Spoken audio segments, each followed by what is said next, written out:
Good morning! Tara, samahan niyo kami sa aming Day 1 Hong Kong trip. 7:15 AM ang flight namin at saktong 9:15 AM dumating na rin kami dito sa Hong Kong. Habang naglalakad kami papunta sa Airport Express ticket booth, ayan yung aming branch manager. Binigyan niya kami ng mga pocket monies. Akalain mo, sagot na nga ang aming Hong Kong trip. Pati ba naman pocket money? Sagot pa din. Thank you so much, PM.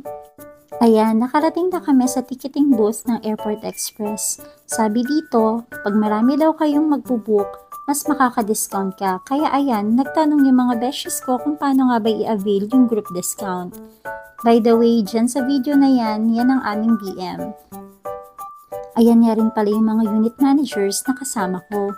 Merong physical therapist, may teachers, may attorney at may mga businessman. Dito nga pala nila kami tinuro para mas mapabilis yung pagpiprint ng tickets since marami kami. If hindi nyo alam kung paano i-operate, huwag kayong mag-alala kasi meron namang staff doon na mag-guide sa inyo. Habang hinihintay namin yung ibang unit managers na bumili ng eSIM for their Wi-Fis, ayan, busy silang kalkalin yung cellphone ko. Nagulat na lang ako pagtingin ko sa cellphone ko, merong recorded video. By the way, bawal pala ang TikTok sa Hong Kong. Huwag nyo nang subukan kasi baka maban yung account ninyo. So ito na nga, alam nyo na kung anong ginagawa nilang sayo dyan. At dahil kumpleto na nga kami, pumunta na kami doon sa station kung saan kami sasakay papunta sa City Central. So it's 5 minutes, makikita nyo sa monitor kung gaano katagal yung waiting time for the train. And ayan na nga, kita nyo naman, solong-solo namin yung train station, para bang inarkila talaga namin. By the way, kung pupunta kayo ng Hong Kong, make sure na check nyo muna sa Google kung anong ganap on that specific month. Dumating kasi kami doon, Hong Kong National Day pala, so hindi namin ina-expect na maraming tao. Pagbaba namin ng train, lumipat naman kami sa Tsuen Wan Line. Ito yung station kung saan papunta sa Tsim Sha Tsui or TST line, hindi ko alam kung tama yung bigkas ko. Pero basta TST yun. So lumabas kami sa East TST Station and it's just 6 minutes walk papunta naman sa hotel namin. As you can see, marami pa ring tao kahit tanghaling tapat. Ito nga pala yung hotel namin sa may Chungking Mansion.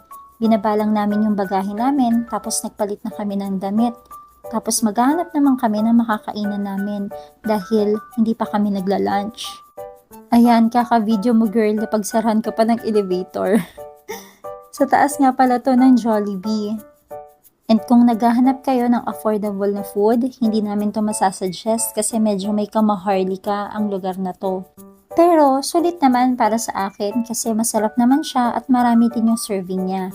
Kung naghahanap kayo ng vegetarian food, marami naman sa mga sidewalks. However, sa panahon na to, ang dami kasing mga tao kaya hindi applicable na kumain sa labas or sa sidewalks kasi nga wala ka nang maupuan.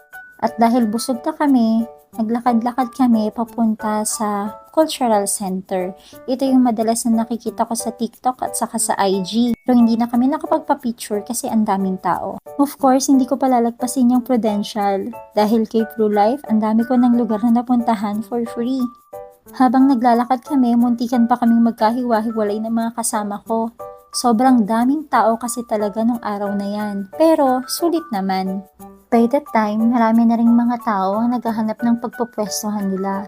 By 8 o'clock kasi ng gabi, magi-start ang Symphony of Lights. Tapos, may fireworks by 9 PM. May nahanap naman kaming view kung saan kami pwedeng magstay. However, dahil pagod na nga yung katawang lupa ko, yung iba kong mga UMs na kasama nagpaiwan. Pero kami, yung ibang batch, we decided not to go back to our hotel kasi maaga pa kami kinabukasan para sa Hong Kong Disneyland. Habang pauwi na kami sa hotel namin, nag-decide kaming maghanap ng kape. However, wala kaming nakitang kapihan, kaya nauwi na lang kami sa early dinner at nakita namin si Jollibee. Syempre, hindi natin palalampasin kung anong lasa ng Jollibee Hong Kong. Masarap naman siya, but for me, it's 8 out of 10 kasi medyo may kaalatan yung meat nila, pero crispy naman. And luckily, pagbalik namin sa hotel, kita naman pala dito ang fireworks. Imagine, ang daming tao sa baba o what more pa kaya doon sa venue. For sure, hindi na kami makakauwi ng maaga. Buti na lang kita dito sa hotel view namin yung fireworks. O siya, matutulog na ako. See you sa day 2 vlog namin. Good night!